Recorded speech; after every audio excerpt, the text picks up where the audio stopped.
The Walking Dead, why each of the major cast members left. Hey guys, today we're going to talk about The Walking Dead, why each of the major cast members left. Let's get right into it. Jon Bernthal. When vying for the role of Rick Grimes' friend turned enemy Shane Walsh, actor Jon Bernthal was well aware that the character's Walking Dead shelf life was limited. In fact, Robert Kirkman has stated that Shane's Season 2 death was planned even before the first episode was shot, and that the shocker would have occurred in Season 1 if the season had lasted twice as long as it did.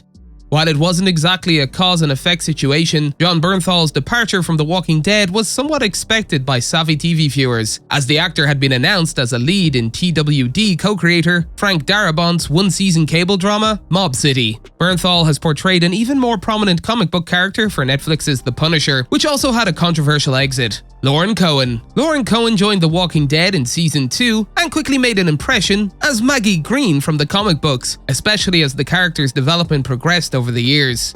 Cohen's departure in Season 9 was undoubtedly overshadowed by Andrew Lincoln's Rick situation, but it was recently revealed that she will return as a series regular in Season 11 and may even appear earlier.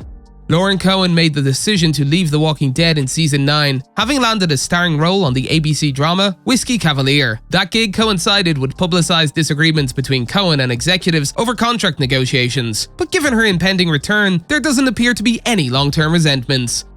Unfortunately for Cohen, ABC, and everyone involved with Whiskey Cavalier, the show's ratings were lower than expected, prompting the network to cancel it, then offer hope, and then cancel it again. But wait, there's more, Maggie. Sarah Wayne Callies. Prison Break vet Sarah Wayne Callies wasn't exactly a fan favorite as The Walking Dead's leading female character, Lori Grimes, during those first 3 seasons, so it wasn't exactly a debilitating drawback for viewers when she was written out of the show in Season 3. Having said that, her death was a heartbreaking and gruesome one, as she died during a prison-set C-section while giving birth to Judith. Lori Grimes did die in Robert Kirkman's comic book, though it happened differently, and involved the death of the infant Judith. However, the actor had nothing negative to say about being killed off, as Sarah Wayne Callies went into the season believing that Lori needed to be killed off in order to provide Rick's emotional breakdown. Lenny James. Despite only appearing in a handful of episodes over the first 5 seasons of The Walking Dead, Lenny James Morgan Jones was a hugely important element in the live-action universe, thanks in part to the character's larger presence in the comic book series. Morgan's comic book existence ended long before Negan's appearance, so the character was clearly living on borrowed time by the time James became a series regular in Season 6.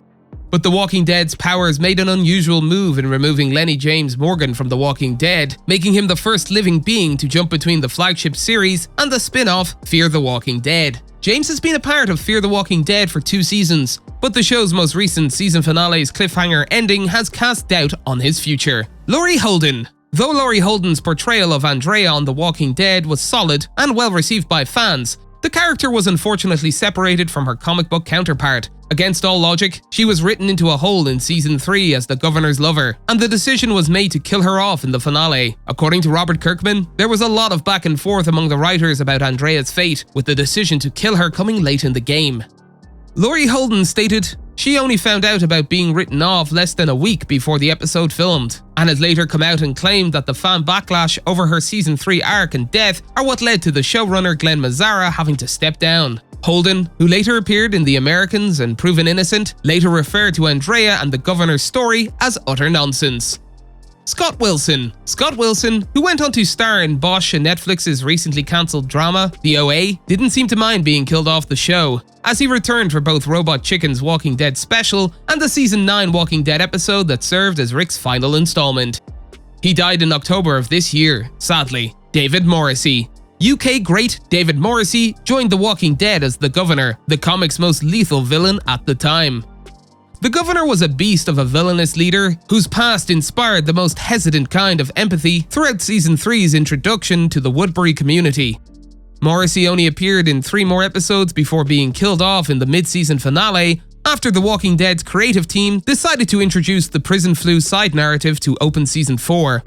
With all due respect, the actor may have been bothered by being sidelined ahead of the governor's death, especially since the villain was responsible for the heinous act of killing off Scott Glenn's Herschel. Morrissey still regards his governor as The Walking Dead's greatest villain, and he did make a final appearance in Season 5 as part of Tyrese's pre-death hallucinations, before moving on to other projects like Britannia and Marvel's upcoming Black Widow film. That's all for today. and we'll be sure to catch you all in the next one.